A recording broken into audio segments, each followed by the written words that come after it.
स्वामी समर्थ. मित्रांनो, आयुष्याच्या प्रवासात कधी कधी असा टप्पा येतो जिथे आपल्याला वाटतं की सगळं जग आपल्या विरोधात उभं आहे.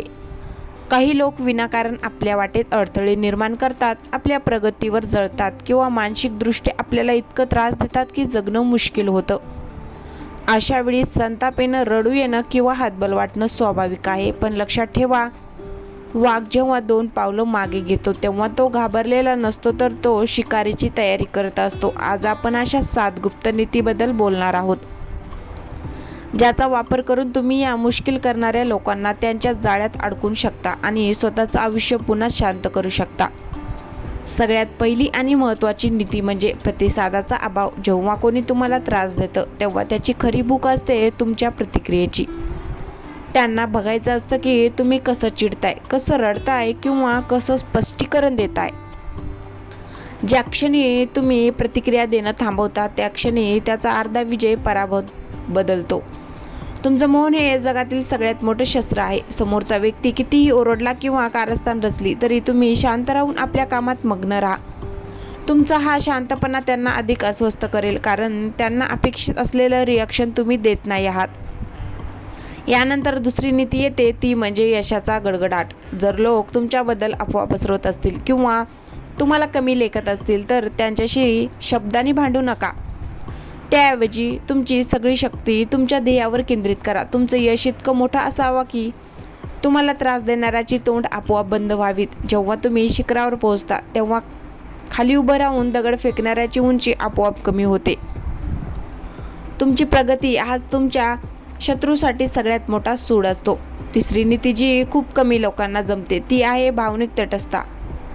लोकांना तुमचं जगणं तेव्हाच मुश्किल करता येतं जेव्हा त्यांच्या बोलण्याचा तुमच्या मनावर परिणाम होतो. स्वतःभोवती एक अशी अदृश्य भिंत उभी करा की बाहेरची कोणतीही नकारात्मकता तुमच्या आत्मविश्वासाला धक्का लावू शकणार नाही. लोक काय म्हणतात यापेक्षा आपण स्वतःबद्दल काय विचार करतो हे जास्त महत्त्वाचं आहे. ज्या दिवशी तुम्ही लोकांच्या ओपिनियनची किंमत शून्य कराल त्या दिवसापासून तुमचं जगणं सोपं होईल. चौथी गुप्त नीती म्हणजे माहितीचा प्रवाह रोखणे. अनेकदा आपल्याच जवळची माणसं आपल्याला त्रास देतात कारण त्यांना आपल्या कमकुवत बाजू माहीत असतात. त्यामुळे तुमची स्वप्न, तुमचे प्लॅन्स आणि तुमच्या कमजोरी कोणासमोरही उघड करू नका.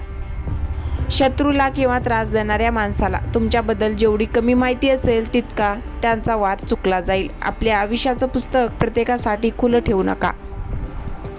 काही पान गुप्तच राहिलेली बरी. 5वी नीती आहे स्वभावातील अनपेक्षित बदल. लोक तुम्हाला गृहीत धरतात कारण त्यांना तुमचा स्वभाव माहीत असतो.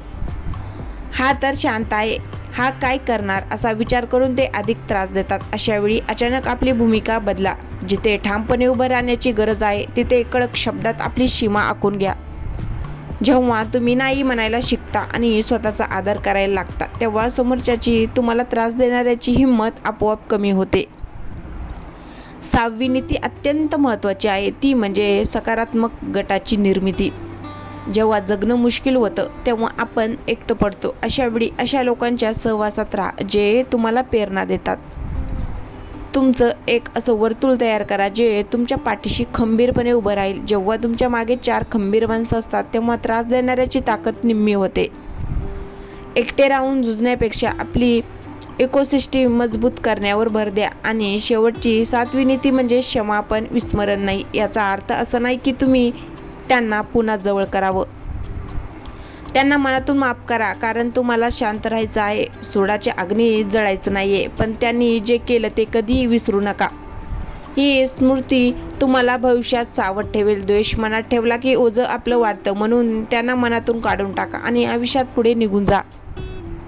लक्षात ठेवा, चिखलात कमळ फुलतं कारण ते चिखलाकडे लक्ष न देता सूर्याच्या प्रकाशाकडे झेपावतं. तुमचं आयुष्य तुमचं आहे, ते या लोकांमुळे खराब होऊ देऊ नका. या 7 नीतीचा वापर करा आणि बघा, जे लोक तुमचं जगणं मुश्किल करत होते तेच लोक एक दिवशी तुमच्याकडे आदराने बघतील किंवा तुमच्या वाटेतून कायमची बाजूला होतील. मित्रांनो, जेव्हा लोक तुमचं जगणं मुश्किल करतात तेव्हा समजून जा की तुम्ही प्रगतीच्या अशा टप्प्यावर आहात जिथे तुमची ताकद तपासली जात आहे. आपण मगाशी 7 नीतीबद्दल बोललो, पण त्याही पलीकडे एक असा मानसिक स्तर असतो जिथे पोहोचल्यावर जगाचा कोणताही त्रास तुम्हाला स्पर्श करू शकत नाही. विचार करा, एखादा मोठा डोंगर वाऱ्याच्या झोदाने हलत नाही, कारण त्याचं मूळ खोलवर रुजलेलं असतं. तुमचं व्यक्तिमत्वही असंच असायला हवं. जेव्हा लोक तुमच्या चरित्रावर शिंतोडे उडवतात किंवा तुमच्या कामात खोड्या घालतात, तेव्हा तुमची पहिली प्रतिक्रिया असते बदला घेण्याची. पण खरी बुद्धिमत्ता ही बदला घेण्यात नाही, तर स्वतःला इतकं बदलण्यात आहे की तुम्हाला त्रास देणाऱ्याची तुमच्यापर्यंत पोहोचण्याची लायकीच उरणार नाही. अनेकदा आपल्याला असं वाटतं की आपण लोकांना समजावून सांगावं, आपली बाजू मांडावी. पण लक्षात ठेवा, जे लोक तुम्हाला मुद्दाम त्रास देतात त्यांना तुमचं सत्य जाणून घेण्यात रस नसतो.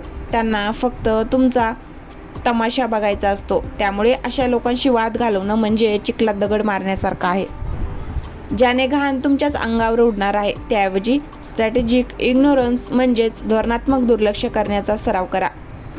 समोरचा माणूस तुमच्या समोर उभा राहून अपमान करत असतानाही जर तुम्ही तुमच्या चेहऱ्यावर एक छोटंसं हसू ठेवून तिथून निघून गेलात, तर तो अपमान त्या माणसाकडेच परत जातो. हा मानसिक विजय शब्दाच्या युद्धापेक्षा कितीतरी मोठा असतो.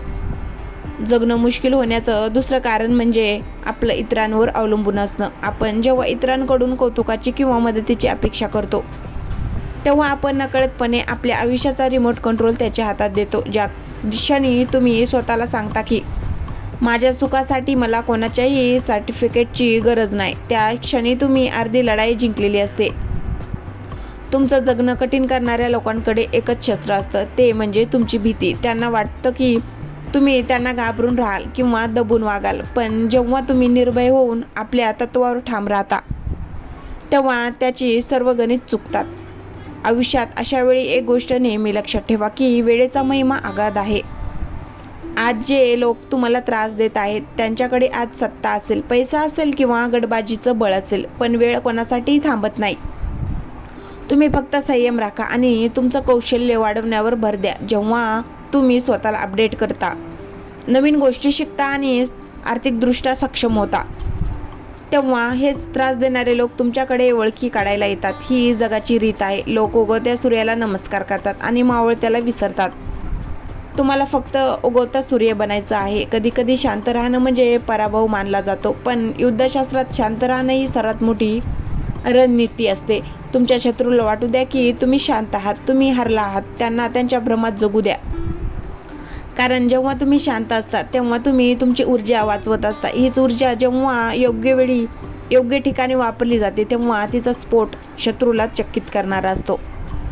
तुमची शांतता हे एक प्रकारचे ढाल आहे, जी तुमच्या आतल्या जिद्दीला सुरक्षित ठेवते. लोक जेव्हा तुमच्या वाटेत काटे पेरतात, तेव्हा त्यांनी हे विसरलेलं असतं की त्यांच्या काटेच्या कुंपणात गुलाबाचं फूल सुरक्षित असतं. शेवटी एक गोष्ट मनाशी पक्की गाठ बांधून ठेवा, तुमचं आयुष्य हे परमेश्वराने दिलेले एक अनमोल गिफ्ट आहे. 2-4 फालतू लोकांसाठी किंवा त्यांच्या कुचक्या मानसिकतेसाठी हे आयुष्य दुःखात घालवणं म्हणजे स्वतःचा अपमान करण्यासारखं आहे. ज्यांनी तुमचं जगणं मुश्किल केलं त्यांना धन्यवाद द्या, कारण त्यांनीच तुम्हाला लढायला शिकवलं.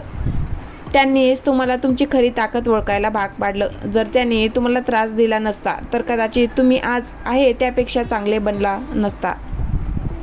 संकटातच संधी दडलेली असते आणि विरोधातच विकासाची बीजे असतात. आता उठून उभे राहा, डोळ्यातील अश्रू पुसा आणि अशा जोमाने कामाला लागा की तुमची प्रगती बघून जगाला हेवा वाटायला हवा. तुमची शांतता, तुमचं यश आणि तुमचं आनंदी राहणं हाच तुमच्या शत्रूसाठी सर्वात मोठा धडा असेल. मित्रांनो, शेवटी एक गोष्ट कायम लक्षात ठेवा, हे जग तुम्हाला तेव्हाच रडवू शकतं जेव्हा तुम्ही स्वतः दुबले असता. ज्या दिवशी तुम्ही ठरवाल की माझं सुख कोणत्याही दुसऱ्या माणसाच्या हातात नाही, त्या दिवशी जगातील कोणतीही शक्ती तुमचं जगणं मुश्किल करू शकणार नाही. लोक येतील, टीका करतील, वाटेत अडथळे आणतील, पण ते सगळं फक्त वाऱ्याच्या एका झोतासारखं असतं. जर तुम्ही डोंगरासारखे खंबीर असाल तर तुम्हाला कोणी हलवू शकणार नाही. तुमचा आजचा संघर्ष ही उद्याच्या यशाची गाथा आहे. जे लोक आज तुम्हाला त्रास देऊन हसत आहेत त्यांना उद्या तुमचं यश बघून रडायला भाग पाडा. पण ते सुडाने नाही, तर तुमच्या कर्तृत्वाने. तुमच्या आयुष्याचा लगाम स्वतःच्या हातात द्या. कोणालाही इतकी परवानगी देऊ नका की त्यांच्या एका शब्दामुळे तुमचा पूर्ण दिवस खराब होईल. तुम्ही या पृथ्वीवर कोणाचं तरी ऐकून घेण्यासाठी किंवा कोणाच्या तरी तालावर नाचण्यासाठी आलेला नाही आहात, तर स्वतःचं एक स्वातंत्र्य अस्तित्व निर्माण करण्यासाठी आला आहात. ज्यांनी तुम्हाला कमी लेखलं, ज्यांनी तुमची साथ सोडली किंवा ज्यांनी तुमच्या प्रगतीत खोड्या घातल्या. त्यांना मनातून धन्यवाद द्या, कारण त्यांच्यामुळेच तुम्हाला कळलं की तुम्ही किती मजबूत आहात. त्यांनी तुम्हाला चिखलात ढकलण्याचा प्रयत्न केला, पण त्यांना हे माहीत नव्हतं की तुम्ही त्या चिखलातून फुलणारे कमळ आहात. आता वेळ आली आहे स्वतःला सिद्ध करण्याची. शांत राहा, काम करत राहा आणि आपल्या यशाचा आवाज जगाला ऐकू जाईपर्यंत थांबू नका. तुमचं आनंदी राहणं हेच तुमच्या शत्रूसाठी सर्वात मोठे शासन आहे. त्यामुळे दुःखी होऊन कोपऱ्यात बसू नका, तर उठून उभे राहा आणि जगाला दाखवून द्या की तुमची जिद्द कोणत्याही संकटापेक्षा मोठी आहे.